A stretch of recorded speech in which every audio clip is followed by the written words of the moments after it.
Which came first, the chicken or the egg?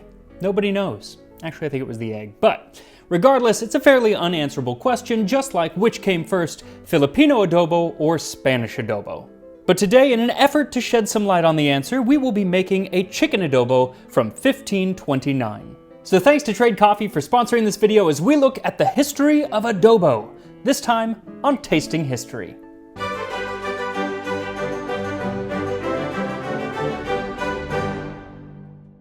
June 12th is Filipino Independence Day, which celebrates the Philippines' independence from Spain in 1898. Though they didn't actually become really a full sovereign nation for quite some time because America came in, and while studying this, I actually found out that there was a huge gap in my American history education.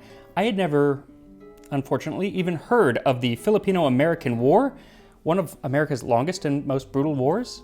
I don't know how that could have possibly happened, but I hadn't, and that's not what this episode is about, but I do think it's a bit of an interesting and important piece of information to have, so I'm going to put some links in the description so you can learn about the Filipino-American War.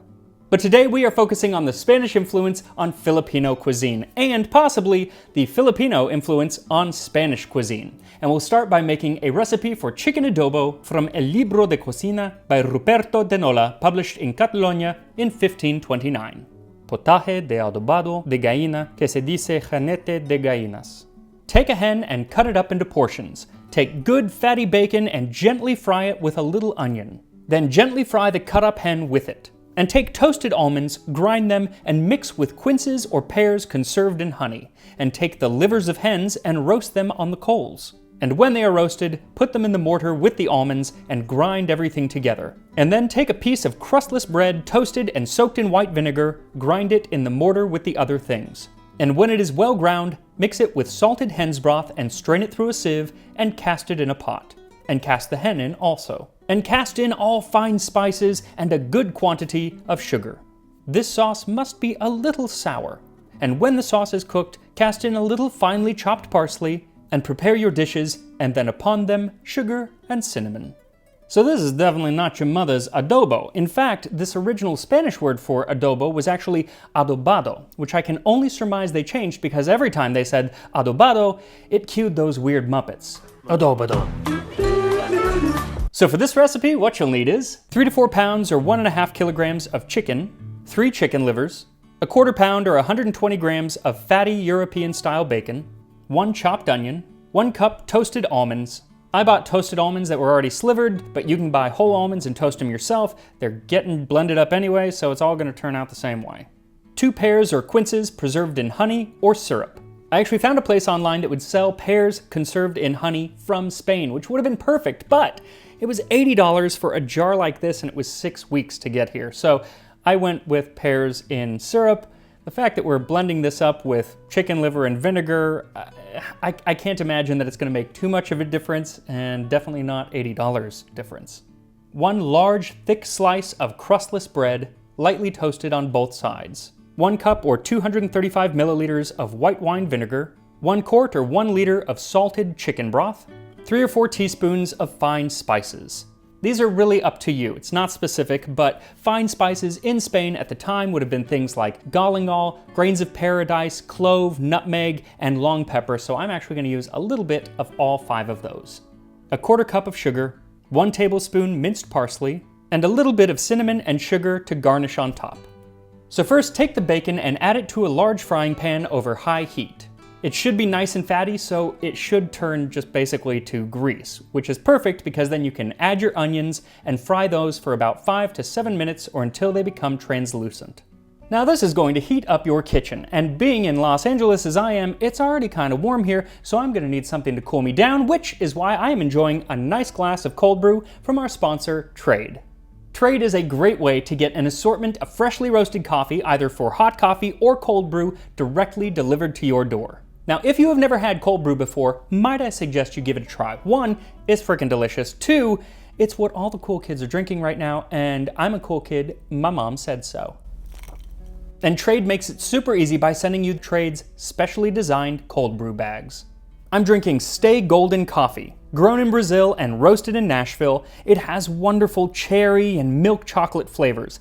And it's just a little sweet, which is perfect for the way that I like my cold brew, which is a little sweet and with a lot of milk. Nice, refreshing, perfect for a little summer treat. Also, with Trade's eco-friendly setup, it costs about $1 a glass. Kinda can't beat that. And if you don't love the first bag that they send, Trade will replace it for free. And for viewers of Tasting History, Trade is offering 50% off of your first bag plus free shipping when you use the link in the description with my code HISTORY50. Now I'm gonna finish this and let's get back to our chicken. So once your onions start to brown, it's time to add your chicken. You wanna make sure to get each piece lightly browned, so you may wanna turn them over a couple times, keeping an eye on them as they cook. Once the chicken is brown, set it aside as we saute our liver. Now, they are supposed to be cooked over hot coals, but who has hot coals? I bet John Townsend has hot coals in his kitchen because he has a pretty sweet setup. But I don't, so I'm doing them on a pan. So take a small saucepan with a bit of fat or oil and then saute your chicken livers over medium heat for about 3 minutes on each side. While the livers cook, put a slice of bread in a large bowl and pour the vinegar all over it and leave it for a few minutes so it can soak up as much vinegar as possible. You want a nice thick piece of bread because you're hoping to soak up pretty much that entire cup of white wine vinegar.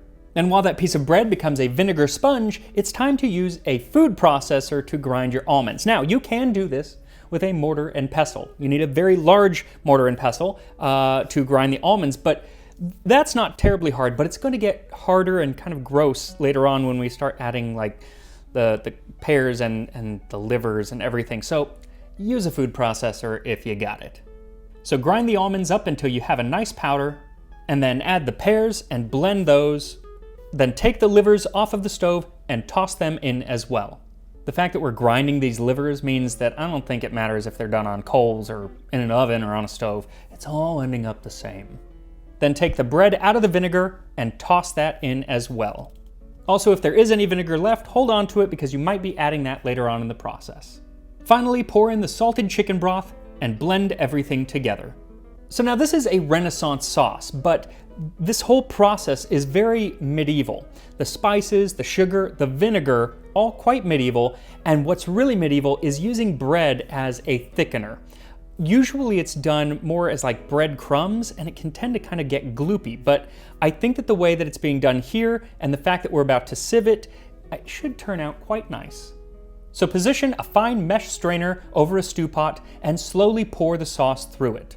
If the strainer kind of gets full, take a spoon and kind of agitate the stuff at the bottom, and all of the liquid should eventually make it through that strainer. Any dregs left over, you can toss. Then add in your spices and the sugar and stir everything together. Now at this point, you can taste it, and if it doesn't taste a little bit sour, because it should taste rather sour at this point, add the rest of that vinegar or even add a little bit more. After all, adobo, it should be vinegary.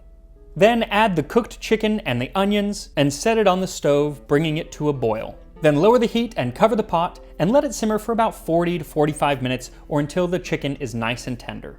Covering the pot is rather important at this point because that vinegar smell is going to really take over the kitchen if you don't, so cover the pot. Now what makes this adobo different than modern Filipino or modern Spanish adobo has gotta be those spices that are being used. And it's those spices that kick off our history of adobo. So adobo today has kind of several meanings. It can mean to marinate, it can mean kind of used as a sauce or as a braising liquid, and then there are lots of variations even within those definitions. But the one thing that they all have in common is vinegar, and that makes sense because it comes from the word adobar, which means to marinate in vinegar. Actually, interestingly enough, that word comes from the medieval French word adouber, which meant to give a sword and shield to a knight. And even today, it can mean to dub a knight, which I think is kind of cool. And I'm just wondering how that turned into marinate in vinegar into chicken dish or meat dish or whatever kind of adobo you want. But it's that meaning of adobar, the marinating in vinegar, that is important because marinating meats in vinegar was a great way to preserve them for long journeys, like the one that started on September 20th, 1519. A feisty young, or rather kind of middle-aged for the 16th century, Portuguese explorer Ferdinand Magellan set sail from Spain in a quest for spices. Funded by King Charles I of Spain, Magellan was tasked with finding a western route to the Moluccas, or the Spice Islands, now part of the Indonesian archipelago. They were the only place in the entire world at the time that grew cloves. Can you imagine loving cloves that much that you would go all the way around the world? Also, can you imagine the look on their face when they see what we do with cloves around Christmas time? Those are called pomanders, and they actually have a rather interesting history, maybe something I should cover around Christmas. But anyway, Magellan was essentially sailing all the way around the world, the long way, because the Portuguese were in the way going east, just for spices. The Spanish, they loved those spices. Now the trip started off nice enough. They actually spent Christmas partying it up in Rio de Janeiro. Really, they actually did that. Then they had a nice relaxing sail down the South American coast. But then they ran into some bad weather and Easter brought on a mutiny, as it so often does. And then they had some desertion, shipwreck, and just some light starvation. Now, when they left Spain, they had an estimated 2 years of food on the ship, including a lot of vinegar-preserved meat, adobo. But it turns out that the Pacific Ocean is rather large, and so all the food kind of got used up. They were even about to run out of their ship's biscuits. We only ate old biscuit reduced to powder and full of grubs and stinking from the mess which the rats had made on it while eating the good biscuit. And we drank water that was yellow and stinking. We also ate the ox hides which were under the main yard, also the sawdust of wood, and rats which cost ½ a crown each. That's some expensive rat meat. I don't think I would do well at sea. Also, a lot of people died from scurvy, though Magellan himself seemed untouched, and that's possibly due to the fact that he had a large store of preserved quinces in honey, just like is called for in today's recipe, though I'm using pears, of course, because I can't find any quinces. But for those sailors who weren't the captain of the ship, they had to wait until they found land to get some decent food. And the first port of call was Guam, though there wasn't actually a lot of food to be had because the people who were living in Guam at the time came aboard the Spanish ship and just stole a bunch of their stuff, leading Magellan to name the island Isla de los Ladrones, Island of Thieves, which in hindsight was probably the best course of action.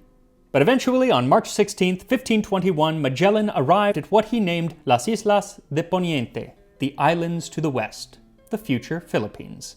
And there the inhabitants were very welcoming and more than glad to share their food.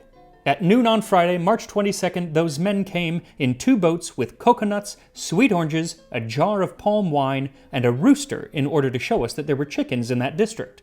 Those people became very familiar with us. In order to show them great honor, the Captain General took them to his ship and showed them all his merchandise: cloves, cinnamon, pepper, ginger, nutmeg, mace, gold, and all the things on the ship. I love that in the whole list of things that he showed them, gold was last, after all the spices. That's how important spices were to these Spaniards. And actually, spices would have been somewhat impressive to the native Filipinos because they had probably never seen them before because they didn't really grow on the Philippine Islands. Instead, they eat coconuts, camotes, birds, figs 1 palmo in length, sugar cane, and flying fish, besides other things.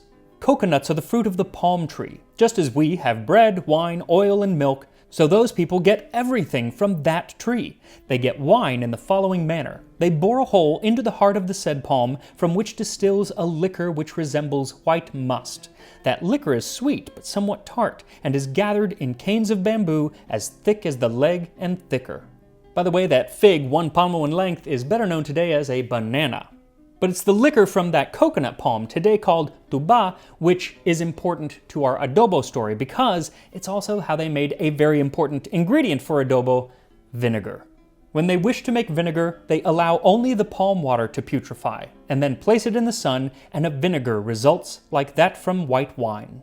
Now, while Pigafetta, the sailor who wrote all of that down, does mention both of the ingredients necessary for adobo, meat and vinegar, we don't really get a good glimpse of what they're actually making until 1613.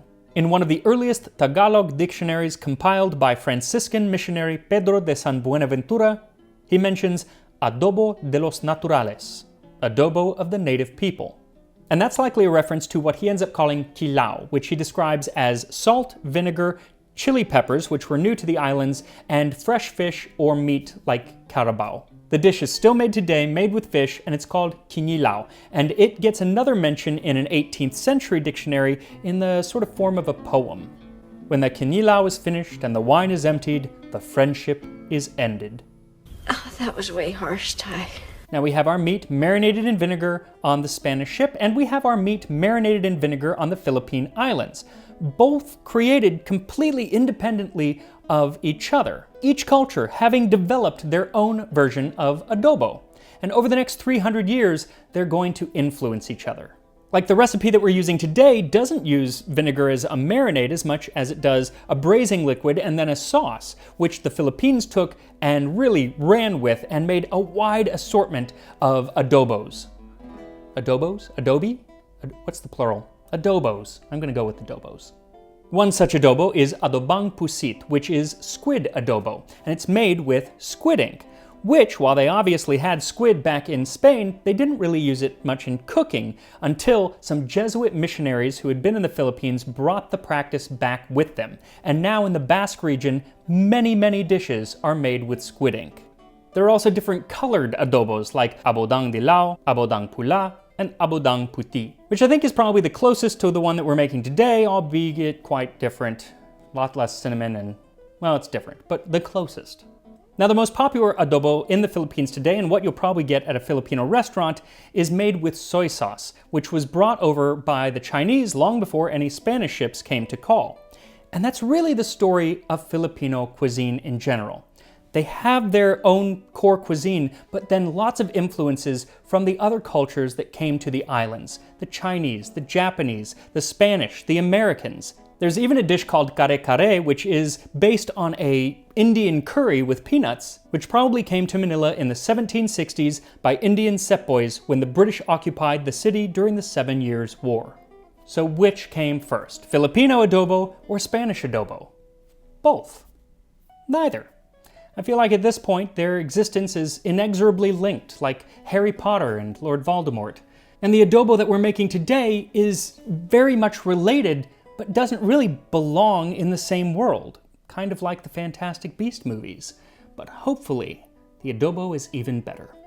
So once your adobo is simmered, toss in the parsley and stir, letting it cook for just another minute or two.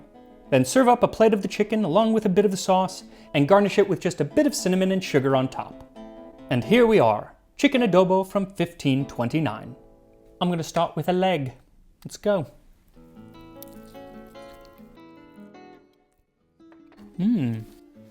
So it's cool because the vinegar scent, really I found like it wasn't there all that much, but you can definitely taste it, but it's not mean. It's not mean vinegar. It's not harsh because you're getting all these other spices in there and it's sweet. There's sugar in it, but it's also that pear I'm thinking. Again, I don't think it would have mattered if the pear had been in honey, not for $80, but it's definitely got that sweetness, but then it also has the vinegar, which is interesting because the soy sauce adobo that is typical in the Philippines today has that vinegar and has that sweetness. So I kind of wonder if there wasn't a bit of exchange of flavors and ideas of how to make it there.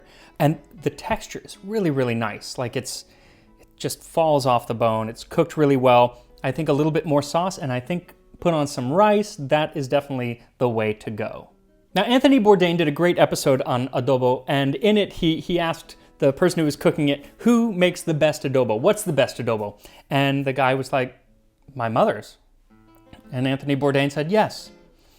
The best adobo is your mother's adobo. Anybody's mother's adobo. So, if your mom makes adobo or if you make adobo, share the images with me on Instagram, Tasting History with Max Miller. I love it when people send me food pictures. Or if you make this adobo, definitely send that as well.